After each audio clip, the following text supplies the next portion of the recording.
고린도전서 13장 1절에서 7절까지 말씀. 오늘은 성령 강림절입니다. 성령 강림절 기다리면서 설교를 준비하며 드는 생각이 있었습니다. 성탄절이 오기 전에 4주간 대림절로 준비하면서 기다리고, 부활절 오기 전에 주일을 뺀 40일 동안 사순절을 보내면서 부활절을 기다리잖아요. 성령 강림절은 이것도 준비하면서 기다리고 맞이해야 되는데, 우리 5월달 우리 교회가 행사를 많이 했어요. 첫째 주에 온 세대가 함께 드리는 예배를, 둘째 주에 어버이 주일 지키고, 셋째 주일 청년 주일 환신 예배로 보내고, 갑자기 막 성령 강림절을 맞이하는 것 같아서 준비가 좀 부족했다는 그런 생각이 듭니다. 우리가 많이 준비하고 기도하면서 이 성령 강림절을 맞이해야 큰 은혜 받을 수 있을 건데, 그런 생각이 들었습니다. 예수님께서 유대인의 6월절 절기에 잡혀가셔서 고난당하시고 십자가에 못 박혀 죽으셨습니다. 근데 예수님 죽으신 것으로 끝나신 것이 아니죠. 3일 만에 다시 살아나셨고 40일 동안 부활하신 모습으로 이 땅에 계시면서 하나님의 나라에 대해서 다시 한번 꿈과 비전을 제자들에게 주고, 마지막에 하늘로 올라가시면서는 제자들에게 약속의 말씀을 주십니다. 내 아버지께서 보내주시기로 약속하신 보혜사 성령을 너희가 기다리라. 요한은 물로 세례를 베풀었으나 너희는 몇 날이 못되어 성령으로 세례를 받으리라. 이 약속의 말씀을 주시고 예수님께서 하늘로 올라가셨습니다. 그 약속의 말씀을 받았던 예수님의 모친 마리아와 예수님의 아우들과 많은 제자들이 그 약속의 말씀이 이루어질 것을 사모하면서 오로지 기도에 힘쓰며 성령이 오시기를 기다렸습니다. 예수님께서 하늘로 올라가신 지 열흘쯤 되었을 때 저희가 모인 곳에 놀라운 일이 일어나게 되잖아요. 사도행전 2장에 보면 풀이같이 갈라지는 것이 저들에게 임하기 시작합니다. 한 번도 경험해보지 못했던 놀라운 성령의 역사가 모인 무리들 가운데 나타나게 됩니다. 그들은 성령으로 충만해졌고 그 성령의 힘과 능력을 힘입어서 밖으로 나가서 많은 사람들에게 예수 그리스도께서 이루어 놓으신 놀라운 구원의 역사예요. 십자가와 부활의 복음에 대해서 증거했고, 많은 사람들이, 그 말씀을 들었던 많은 사람들이 회개하고 주님 앞으로 돌아오게 되고 이 땅에 초대교회, 처음 교회가 세워지게 된 것입니다. 여러분, 이 땅에 교회가 세워지는데 가장 결정적이고 가장 중요한 역할을 하신 분이 누구냐? 성령님이시라는 것입니다. 여러분, 지금도 마찬가지입니다. 죄인을 회개케 하시고 그 죄인으로 하여금 교회에 나와서 신앙의 삶을 살게 하시고 예수의 이름으로 봉사하게 하시는 분이 누구시냐? 성령님이 그 일을 하시는 것입니다. 여러분, 초대교회는 뜨거운 성령의 역사로 불같이 부흥을 하게 됐습니다. 복음은 예루살렘에서 시작해서 온 유대와 사마리아로 퍼져나가기 시작했습니다. 여러분, 오늘 낮에 1부, 2부 예배 말씀을 들으면서 사마리아 땅에 복음을 전가한 분에 대해서 이야기를 들었죠. 사마리아 땅에 복음을 전가하신 분이 누굽니까? 빌립이죠. 빌립이 목사님입니까? 집사님입니까? 예, 빌립 집사님입니다. 목사님 아닙니다. 빌립이 사마리아 땅에 가서 복음을 전가하는데 귀신이 떠나가고 병든 사람이 고침을 받고 많은 사람들이 그리스도 앞으로 돌아오게 되는 역사가 일어나게 됐다는 것입니다. 성령 충만하면, 우리 교회도 마찬가지입니다. 우리 교회 집사님, 권사님, 성도님 누구든지 성령 충만하면 이런 놀라운 역사를 성령에 힘입어서 할 수가 있게 되는 것이죠. 그렇게 해서 많은 사람들이 돌아왔을 때 예루살렘 교회가 베드로와 요한을 보내서 그 예수님을 믿는 자들에게 성령 받기를 기도해 주니 그들이 성령을 다 충만해졌어요. 하나님의 교회의 든든한 일꾼들이 된 줄로 믿습니다. 그리고 또 저 이스라엘 북쪽에 있는 안디옥 교회에서는 성령의 지시를 받았어. 바울과 바나바를 선교사로 세우고 복음을 전하러 멀리 보내지 않습니까? 그렇게 해서 소아시아 즉 지금 튀르키예죠. 그 지역을 비롯해서 유럽 지역까지 복음이 전파되는 역사가 이루어진 것입니다. 누가 하셨습니까? 성령님이 하셨습니다. 성령이 하셨습니다. 그러니까 교회는 성령의 역사로 세워지고 성령님의 뜨거운 역사로 부흥이 되어져 갔습니다. 그래서 교회 안에 성령의 역사로 말미암은 귀신이 떠나간다든가 치유가 된다든가 방언을 말한다든가 은사가 나타난다든가 이런 역사들이 많았고 이런 이야기들 많이 했습니다. 그런데 어느 순간부터 이 교회의 역사에서 어느 순간부터 성령께서 하시는 일에 대해서 방언을 한다든지 예언을 한다든지 치유에 대한 이야기라든지 이런 것에 대해서 갑자기 사람들이 이야기하는 것을 멈추었던 때가 있습니다. 혹시 들어보셨습니까? 누구 때문에 그랬냐면 몬타누스라는 사람 때문에 그랬다는 것입니다. 2세기 중엽, 약 한 150년쯤 되었을 때에 예수님께서 성천하시고 한참 시간이 지났죠, 그죠? 150년쯤 되었을 때 이 몬타누스라는 사람이 성령 운동을 한 거예요. 그때쯤 이제 교회가 조금 잠잠해지고 식어져 갈 때쯤이었는데 교회를 개혁하는 의미에서 기도하고 이제 막 뜨겁게 이제 전도도 하고 막 그랬죠, 이분이. 그러면서 이제 방언에 대해서도 얘기도 하고 신유에 대한 얘기도 하고 특별히 이분은 교회에서 여성들을 세워서 여성 사역자들, 여성 예언자들을 세워서 사역을 하도록 했습니다. 오늘날로 말하면 여자 목사님을 교회에 세운 것입니다. 상당히 성각자죠, 그죠? 처음에는 잘했습니다. 사람들도 인정해 줬습니다. 근데 가면서 문제가 생겼어요. 너무 한쪽으로 치우치는 거죠. 은사에 대해서, 예언에 대해서, 임박한 종말론에 대해서 너무 치우치면서 당시 소아시아에 세워졌던 여러 교회의 감독들에 의해서 회의를 해가지고 이단으로 찍히게 된 것입니다. 몬타누스가 이단으로 찍힌 이후에부터 교회에서는 성령에 대한, 성령의 역사에 대한 이야기가 힘들어지게 된 것입니다.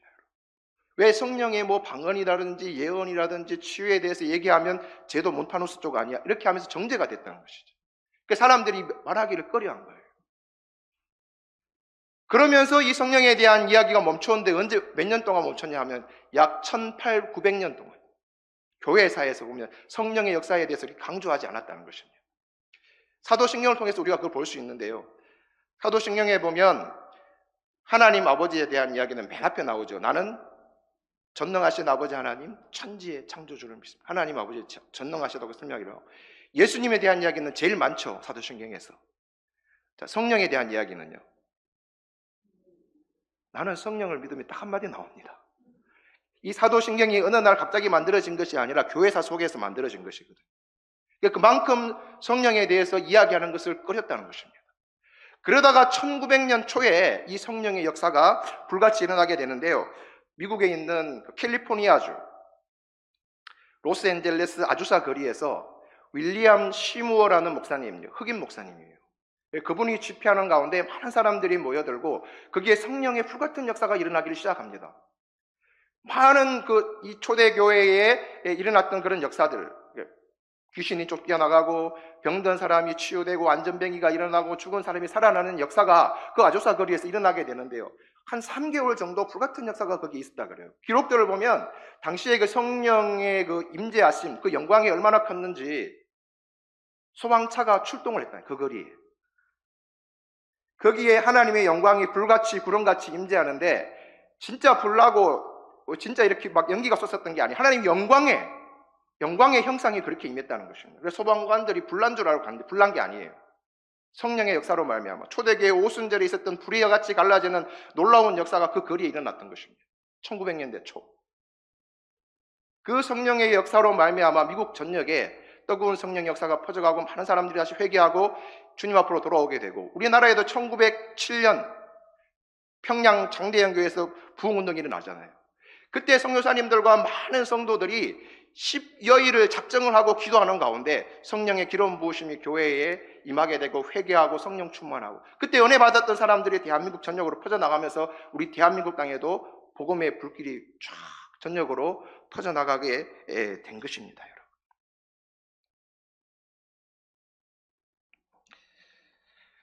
성령의 역사로 말미암아 우리 노원교회도 세워지고 오늘 여기까지 온 것입니다. 여러분. 중요한 것은 뭐냐 하면 우리가 지금도 이 성령의 역사를 강조하고 이 성령에 대해서 그 말씀을 많이 전가하는 교회들은 지구촌에서 부흥을 한다는 거예요.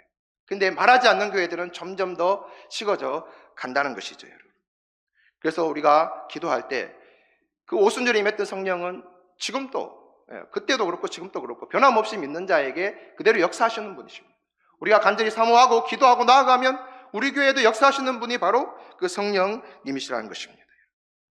이 성경에 나오는 많은 교회들 이름이 많이 나오잖아요. 그 중에 특별히 이 성령의 역사가 강하게 나타났던 교회가 바로 고린도 교회. 오늘 우리가 고린도전서 13장을 말씀을 읽었는데, 고린도 교회가 특별히 다른 교회보다도 더 성령 충만하고 성령의 역사가, 또 성령의 은사가 많았던 그런 교회가 바로 고린도 교회입니다. 근데 문제는 성령 충만하고 성령의 역사 나타나면 좋잖아요. 근데 고린도 교회 성도들이 이 받은 은사를 잘 질서 있게 사용하지 못해서 성도들 간에 갈등이 생겼다는 거예요. 교회에 문제가 생기고 할등이 생겼다는 것이죠. 사도 바울은 그 문제를 해결하기 위해서 너희가 받은 은사를 이렇게 사용했으면 좋겠다고 권면하기 위해서 고린도전서를 써서 보내는데, 고린도전서 12장부터는 이 은사에 관한 이야기를 하고 있거든요. 여러 가지 너희가 신령한 것에 대해서, 성령님의 은사에 대해서 너희가 참 잘 알았으면 좋겠다고 권면하고 여러 은사에 대해서 설명하다가 갑자기 우리가 읽은 13장에서 바울이 무슨 얘기를 하느냐? 사랑에 대한 얘기를 하고 있습니다. 왜 은사에 대한 이야기를 하다가 갑자기 사랑을 말하느냐? 은사 받는 것 좋아요. 근데 중요한 것은 그 은사를 행함에 있어서, 사용함에 있어서 사랑으로 해야 된다 하는 것입니다. 자기를 드러내기 위해서, 자기의 유익을 위해서 은사를 사용하면 안 되고, 사랑하는 마음으로 교회의 유익을 위해서 그 은사를 사용해야 된다는 것을 가르치기 위해서 갑자기 13장에 사랑에 대한 이야기를 하고 있는 것입니다.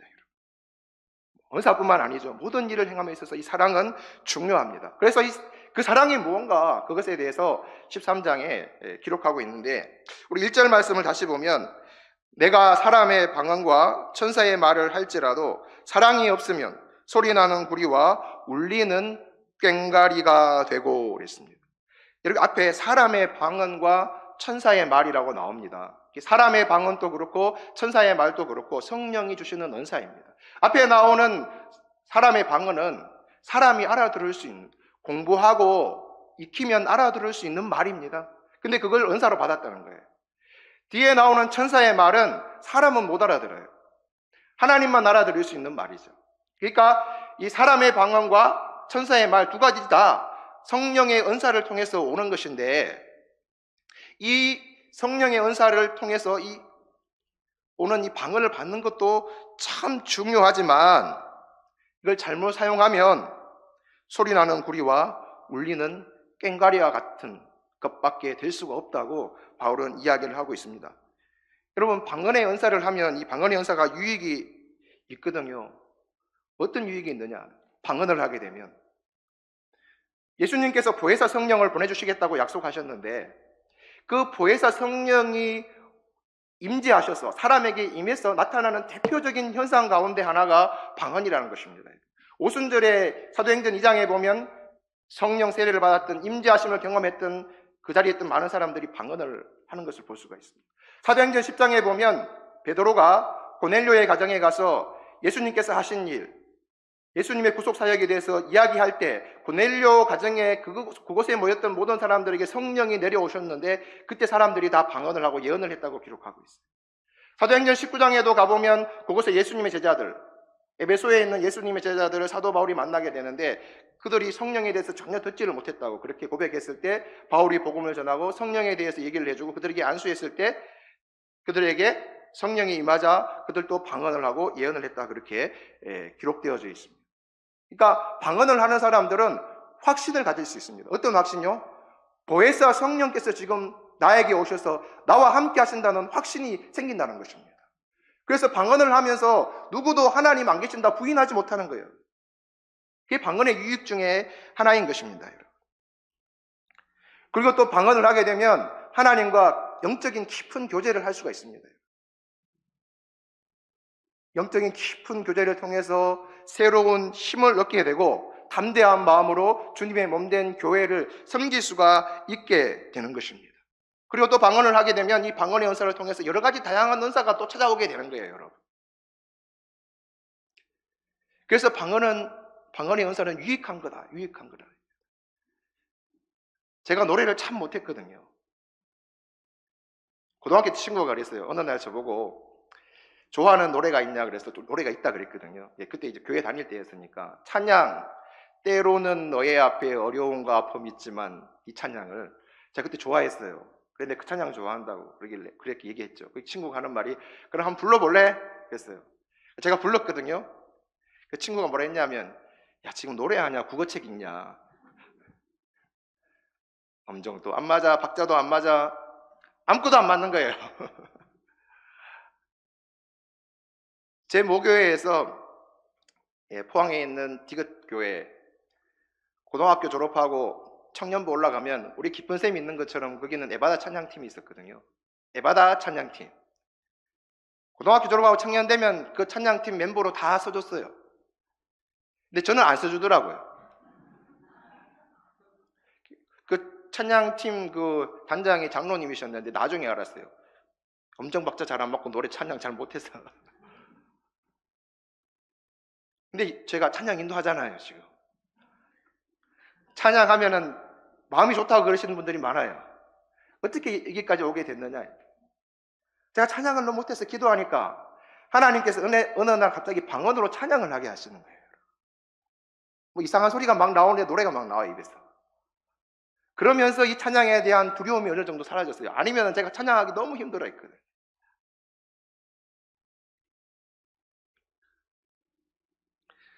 방언이라는 것은 교회를 섬기고 교회를 세우는 데 상당한 유익을 주고요. 또 개인적으로 교회를 잘 섬길 수 있도록 힘을 주는 것이 방언입니다. 근데 당시 고린도 교회는 문제가 뭐냐 하면 이 방언이라는 것을 정규 예배 시간에 여기저기서 막 하게 된 거예요, 여러분. 제가 막 이렇게 설교를 하고 있는데 저쪽에서 일어서서 어떤 분이 방언을 막 하고 이쪽에서 일어서서 방언을 막 하고 막 가운데서 일어서서 방언을 막 하면 여러분 예배가 어떻게 되겠습니까? 막 혼란스러워지잖아요. 당시에 고린도 교회 성도들이 자기가 받은 은사 방언이 최고라고 하면서 이 정규 예배 시간에도 막 이렇게 막 여기저기서 막 방언을 하는 거예요, 여러분. 그러니까 바울은 그렇게 하면 안 된다는 얘기죠. 정말로 교회 안에서 방언을 하고 싶으면 방언을 통역하는 사람이 있을 때 하되 한 사람이 일어서서 방언을 하면 그 다음 통역을 하고 또 한 사람이 일어나서 방언을 하면 그 다음에 통역을 하고 이렇게 해라. 이렇게 하면 이 방언을 하는 것이 교회의 유익이 된다.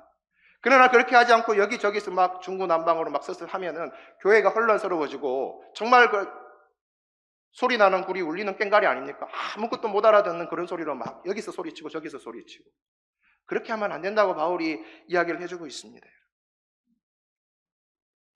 교회를 사랑한다면 성도들을 사랑한다면 그렇게 해서는 안 되는 것이죠. 그럼 2절 말씀에도 보면 내가 예언하는 능력이 있어 모든 비밀과 모든 지식을 알고 또 산을 옮길 만한 모든 믿음이 있을지라도 사랑이 없으면 내가 아무것도 아니요. 또 은사 얘기하죠. 예언하는 능력이 있어요. 예언하는 능력은 무엇입니까, 여러분? 예언은 두 가지로 말할 수 있어요. 미래에 일어날 일들을 이야기하는 것이 예언이고 또 하나는 이 기록된 성경 말씀을 잘 해석해서 성도들을 깨우치는 게 예언이라 그럽니다. 이 예언의 은사를 가지고 있으면 성도들을 바른 길로 인도할 수 있고 교회의 꿈과 비전을 제시할 수 있어서 예언이 상당히 좋은 은사입니다, 여러분.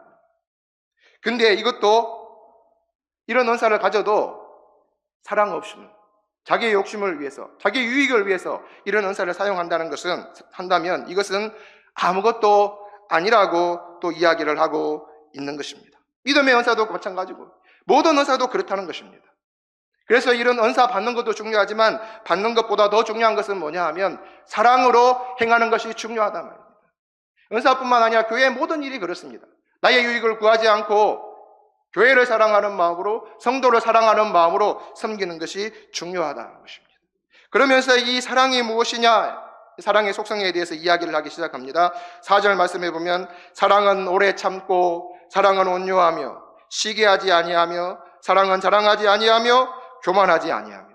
사랑의 속성 첫 번째 무엇을 이야기하느냐? 사랑은 오래 참는다고 말했습니다. 잠깐 참는 것이 아니라 순간적으로 참는 것이 아니라 사랑은 오래 참는 것이다. 그렇게 알려주고 있습니다. 지난 목요일 날 권찰의 야외 예배로 아주 좋은 데 다녀왔습니다. 꽃이 얼마나 아름답게 피어 있든지 장미 축제를 하는 곳 곡성에 있는 그 섬진강 기차 마을에 다녀왔거든요. 보기만 해도 너무 좋았어요. 근데 거기 이제 가는 길인지 오는 길인지 어떤 분이 버스에서 노래를 부르셨는데 어떤 노래를 불렀냐 하면 많은 노래를 불렀지만 그 가운데 여자의 일생이라는 곡을 누가 부르셨어요. 여기 계시는지 모르겠지만 근데 그 곡을 가만히 가사를 쳐다보는데 이게 참는 거로 시작해서 참는 거로 끝나대요. 참을 수가 없도록 끝나고 참아야 한다기에 눈물로 보냅니다. 여자의 일생. 참는 거로 시작해서 참는 거로 끝난다는 얘기죠. 가만히 듣는데 그렇다. 우리 대한민국이 6.25 끝나고 70년 이 세월 속에서 세계 어느 나라에서도 볼 수 없는 눈부신 발전을 이루었던 것이 물론 땀 흘리면서 열심히 수고하고 노력했죠. 근데 그 뒤에는 뭐가 있었느냐 하면 여인들의 오래 참음이 있었다는 것입니다. 제가 아는 권사님 한 분이 한 번씩 옛날 이야기를 하십니다. 남편이 신혼 때는 잘 해줬는데 아이 하나 낳고 난 다음부터는 이상해졌다. 사람이 폭력을 행사하고 술을 마시고 막 힘들게 하고 괴롭혔다는 것입니다. 그래서 그러면은 그렇게 하는데도 계속 같이 살았습니까?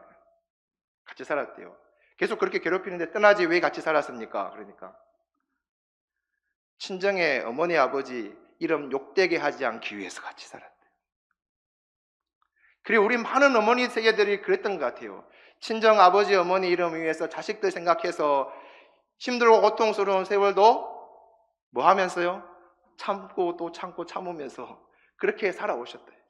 그래 참았기 때문에 우리 대한민국이 만큼 발전했다. 저는 그렇게 봅니다, 여러분. 만큼 발전했다. 우리 교회도 마찬가지입니다. 교회가 우리나라의 그 경제적인 발전과 함께 교회도 엄청나게 부흥했잖아요. 우리 한국 교회가 부흥한 것도 세계에서 찾아볼 수 없는 건데 그것도 마찬가지다. 예수 믿고 회개하고 교회에 들어왔던 남성분들, 여성분이 훨씬 많잖아요. 지금도 보세요. 훨씬 많아요. 이 여자 성도님들이 오래 참고 주님 앞에 주여 주여 기도하면서 오래 참았기 때문에, 참고 기도했기 때문에 교회가 이만큼 부흥했다. 그렇게 보는 것입니다. 오래 참는 것이 사랑이다. 오래 참는 것이. 예수님도 오래 참는 것이 사랑이라는 것을 친히 보여주셨죠. 하늘 영광 보좌 버리시고 이 땅에 오셔서 인간의 몸으로 30년을 계셨다. 제가 인도라는 지역에 단기 선교를 떠나본 적이 있거든요. 인도라는 지역에 단기 선교를 가보니까 그 지역에 어렵고 힘들게 살고 있는 분들을 이렇게 만나고 전도하고 막 그랬는데 쇠똥으로 집 짓고 잠을 자는데 가족이 5식구 되는데 땅은 정말 이렇게 누워서 못 자요. 이렇게 옆으로 해가지고 5명이 붙여서 잘 정도로 그런 환경 속에서 살아가는 분들이 많이 계시더라고요. 거기에서 하루 이틀 지나면서 어떤 생각이 들었는지 아세요? 빨리 집에 가고 싶다. 빨리 집에 가고 싶다. 열악한 환경 속에 들어가니까 그 환경을 잘 참아내기 힘든 거예요. 대한민국으로 가면, 고향으로 가면 편하게 잘 수 있고 편하게 씻을 수 있고 있는데 인도에서 살다 보니까 편하게 잘 수가 있나 편하게 씻을 수가 있나 아무튼 그렇더라고요, 여러분. 그 생각하면서 우리 예수님은 저 하늘의 영광 보좌 버리시고 하나님이 인간이 되셔서 우리는 잘 알지 못하지만 예수님 입장에서는 얼마나 이 환경이 열악했겠나 이 말입니다. 30년을 참으셨, 이 땅에 계셨어요. 그것뿐만 아니라 예수님은 십자가까지 참으셨다. 히브리서 12장 2절 3절에 보면 믿음의 주여 또 온전하게 하시는 이인 예수를 바라보자. 그는 그 앞에 있는 기쁨을 위하여 십자가를 참으사 부끄러움을 개의치 아니하시더니 하나님 보좌 우편에 앉으셨느니라. 너희가 피곤하여 낙심하지 않기 위하여 죄인들이 이같이 자기에게 거역한 일을 참으신 일을 생각하라.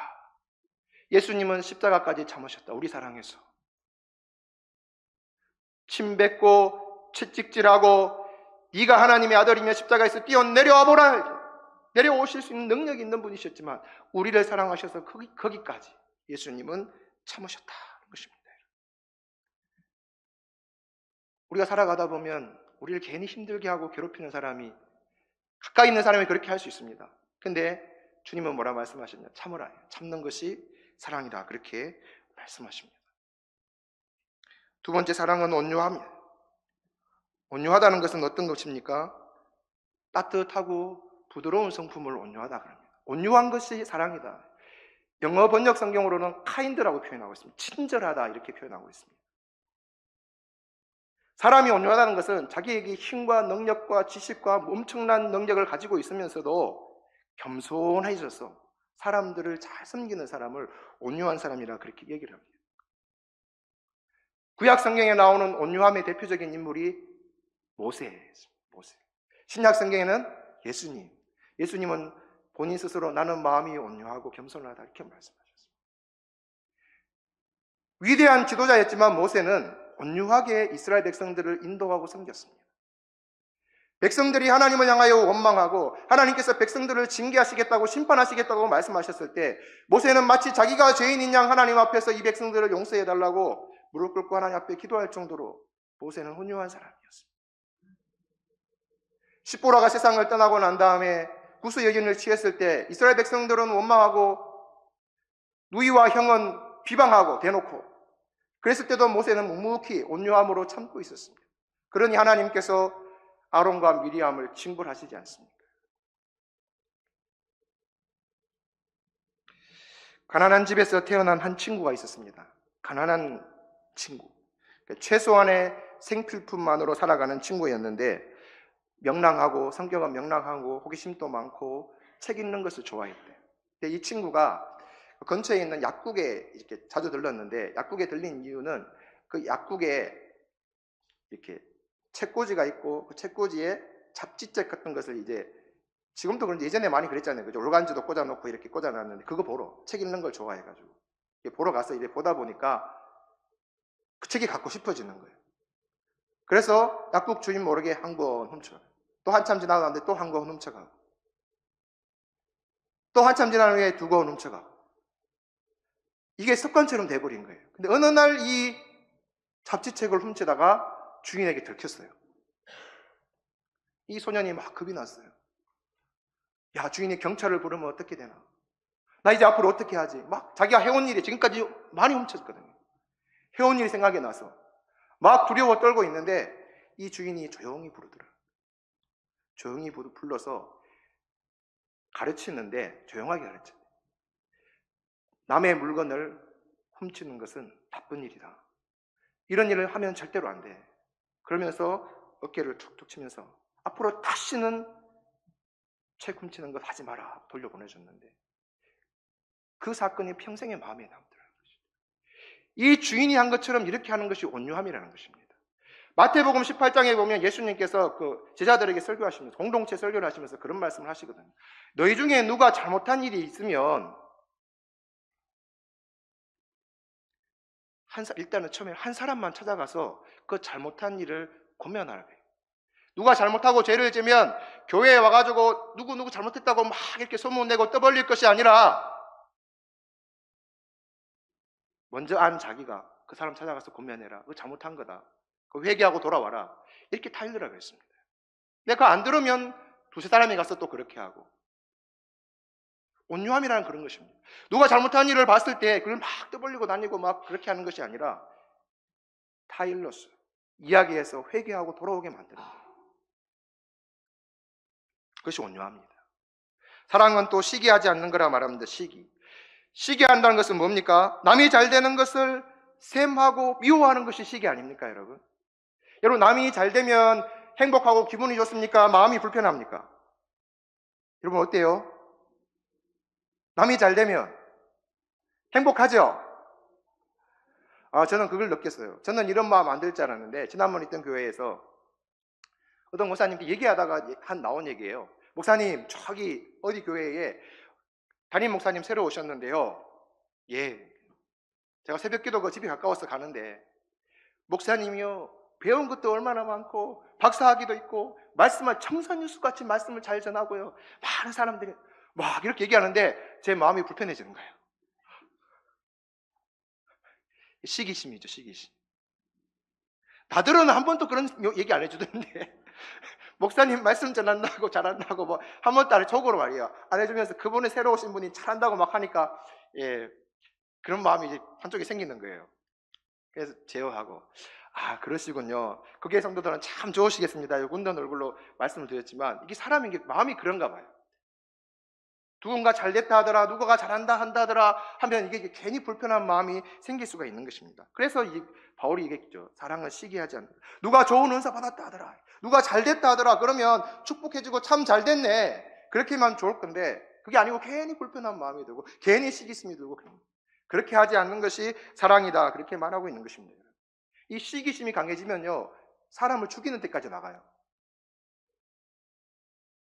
가인이 왜 아벨을 죽였죠? 둘이 같이 예배를 드렸는데, 가인 또 하나님 앞에 제사 드리고 아벨 또 제사 드렸는데, 하나님께서 아벨의 제사는 받으셨는데 자기 제사는 안 받는 거예요. 뭐가 생겨요? 마음속에 시기심이 생긴 거예요. 결국은 동생을 죽이고 말자. 사울도 시기심 때문에 인생 망치지 않습니까? 다윗이 골리앗을 쓰러뜨리고 그 다음에 이스라엘의 군대 장관에 대해서 전쟁터마다 나가서 이기면은 왕된 입장으로서 얼마나 좋습니까? 지는 것보다 이기는 게 훨씬 낫잖아요. 근데 이 다윗이 막 전쟁터에서 이기고 돌아왔을 때 사람들이 노래합니다. 사울은 천천히요, 다윗은 만만. 사울은 천천히요, 다윗은 만만이요. 이러니까 사울 마음속에 자기는 조금, 다윗은 이만큼, 그러니까 시기심이 생겨요. 그때부터 다윗을 죽이려고 하다가 결국은 마지막에 전장터에서 비참하게 사울이 생을 마감하지 않습니까? 시기심이 일어나면 이런 결과를 맞이할 수 있다는 거예요. 시기심이는 다스려야 되죠. 사랑은 시기하지 않는 거다. 다른 사람이 땅을 사는데 땅값이 올랐다 하더라, 아파트 사는데 아파트값이 올랐다 하더라, 자녀가 좋은 학교 갔다 하더라, 좋은 데 취직했다 하더라, 그러면 어떻게 해야 돼요? 아이고 잘 됐네, 축복해주고 같이 함께 기뻐해주고, 그런 거죠. 그게 시기하지 않는 것입니다. 그 다음에 넷째, 사랑은 자랑하지 않는다 그랬습니다. 뭐 특별히 이거 말하는 거예요. 내가 받은 은사가 최고야. 고린도교회 성도도 그랬겠죠. 내가 받은 예언의 은사가 최고야. 내가 받은 방언의 은사가 최고고, 내가 받은 믿음의 은사가 최고고, 막 자기 걸 최고라고 자랑하는 거예요. 근데 사랑은 자랑하지 않는 거라고 딱 여기서 말하고 있습니다. 그 다음에 사랑은 교만하지 않고, 사랑은 무례히 행하지 않는다. 예의를 갖추는 거예요. 가까운 사람일수록 예의를 갖추는 것이 사랑이다, 그렇게 말하고 있습니다. 그리고 마지막에 보면 7절에 모든 것을 참으며 모든 것을 믿으며 모든 것을 바라며 모든 것을 견디느니라. 사랑에 대해서 이야기하면서 앞에서 사랑은 오래 참고 그랬는데 7절에서 끝부분에도 사랑은 모든 것을 참는 게 사랑이다, 그렇게 모든 것을 견디는 것이 사랑이다, 그렇게 다시 한번 강조해서 이야기해주고 있습니다. 사랑은 오래 참습니다. 사랑은 온유합니다. 사랑은 시기하지 않습니다. 자랑하지 않습니다. 교만하지 않습니다. 성내지 않습니다. 이런 사랑을 우리가 할 수 있는가요? 예, 주여 맞습니다. 우리 인간적인 힘으로 이런 사랑을 할 수가 없습니다. 어떻게 그렇게 예수님처럼 참을 수 있을까요? 근데 할 수 있는 방법이 있습니다. 그걸 말씀드리려고 그런 거예요. 예수님이 어떻게 그렇게 참으셨을까요? 벌레만도 못한 인간이 침뱉고 채찍질하고 십자가에 못 박는데 예수님이 어떻게 참으셨을까요? 예수님 똑같이 우리와 성정을 가지신 분인데 그 일 있기 전에 예수님 기도하시지 않습니까? 겟세마네 동산에서 기도하셨을 때 하나님이 성령께서 능력을 다해 주시고 성령 충만하니 그 일을 감당하신 것입니다. 사역 시작하실 때도 요단강에서 세례받고 올라오실 때 하나님의 성령이 예수님께 임했습니다. 성령 충만하니까 그 모든 사역을 감당하시고 성령 충만하니 십자가까지 참으시고 우리를 용서하시고 우리를 구원해 주신 것 아니십니까? 오늘 우리가 어떤 바울이 말한 이 사랑을 어떻게 할 수 있습니까? 우리의 힘으로는 할 수 없지만 우리가 기도할 때 성령으로 충만해지면 우리가 참고 견디고 이 사랑으로 하나님께 영광 돌리고 이 사랑으로 우리 노원교회를 아름답게 세워나가게 될 줄로 믿습니다. 우리가 모두 기도해서 성령 충만하고 우리 노원교회를 더욱더 아름답게 세워나가는 믿음의 성도들이 될 수 있기를 간절히 소망합니다. 우리 함께 기도했으면 좋겠습니다. 우리 사모님 반주 잠깐 해주시고요. 성령 강림절에 좀 기도 좀 해야 되잖아요. 제가 계속 설교하면서 드는 생각인데 합심기도 좀 해야 될 것 같아요. 하나님, 우리가 말씀을 들었는데 성령으로 충만하게 해주셔서 191장 해주시면 좋겠어요. 191장 내가 매일 기쁘게 라지 했던 찬양, 그 찬양 반주해 주시고 우리가 함께 하나님 성령 충만하게 해주셔서 사랑은 이런 거라 했습니다. 사랑은 오래 참는 것, 온유하고 시기하지 않고 자랑하지 않고 교만하지 않고 성내지 않고 사랑에 대한 속성을 말씀해 주셨는데 우리가 성령 충만해서 이 사랑으로 교회를 섬기고 이 사랑으로 하나님을 섬기고 이 사랑으로 성도를 섬기며 나아갈 수 있는 믿음의 사람들 되게 해주십시오 하고 이 시간 함께 기도했으면 좋겠습니다. 우리 주여 한번 부르고 한 3분간만 통성으로 기도하겠습니다. 주여, 할렐루야. 살아계신 아버지 하나님 감사합니다. 오늘 우리 아버지 하나님 우리를 이 자리에 불러주시고 또 아버지 하나님 찬양하며 경배하며 또 이 시간 부르짖어 기도하게 하심을 감사를 드립니다. 오직 성령이 너희에게 임하시면 너희가 권능을 받기라. 성령 충만하게 하여 드리라. 하나님 말씀하여 주셨습니다. 우리가 아버지 하나님 이 시간 기도합니다. 간구합니다. 이 자리에 있는 모든 성도들에게 성령으로 기름 부어주시고 성령으로 충만하게 해주시기를 원합니다.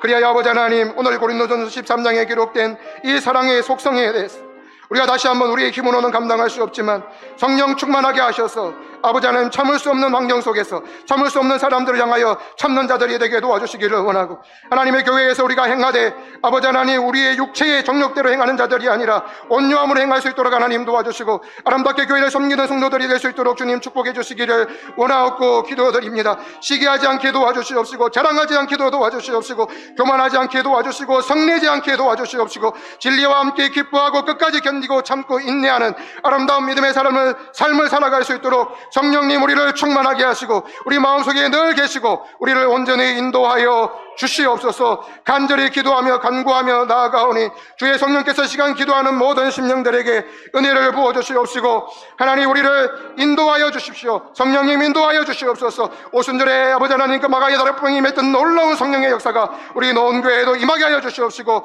우리 교회가 불릴 일어나게 하시고 많은 사람들을 주님께로 인도하는 아름다운 교회여 믿음 안에 든든히 세워져가는 복된 교회가 될 수 있도록 주님 축복하여 주시옵소서. 할렐루야. 하나님 감사합니다. 찬양합니다. 이 시간에도 놀라운 사랑으로 역사하여 주시옵소서. 성령 충만하게 하여 주시옵소서. 오 주님 감사합니다. 살아계신 사랑의 하나님 감사합니다. 성령 강림절에 모든 일을 사랑으로 해야 함을 다시 한번 말씀으로 주시니 감사를 드립니다. 사랑은 오래 참고 온유하며 시기하지 않으며 자랑하지 않으며 겸손한 마음으로 자기보다 남을 낮게 여기고 그런 사랑으로 아름다운 믿음의 공동체를 세워가는 우리 교회 모든 성도들이 되게 하여 주시옵소서. 우리를 사랑하셔서 그 아들을 보내신 하나님의 사랑과 우리를 사랑하셔서 십자가까지 참으신 예수님의 사랑과 우리를 사랑하셔서 친히 우리를 찾아와서 함께 해주시는 성령님의 그 사랑을 우리가 기억하면서 모든 일을 사랑으로 감당하는 성도들 되게 하여 주시옵소서. 그리하여 우리 노원교회가 주님 보시기에 칭찬받는 교회, 든든히 세워져가는 아름답고 복된 교회가 되게 하여 주시옵소서. 예수님의 이름으로 기도드립니다. 아멘.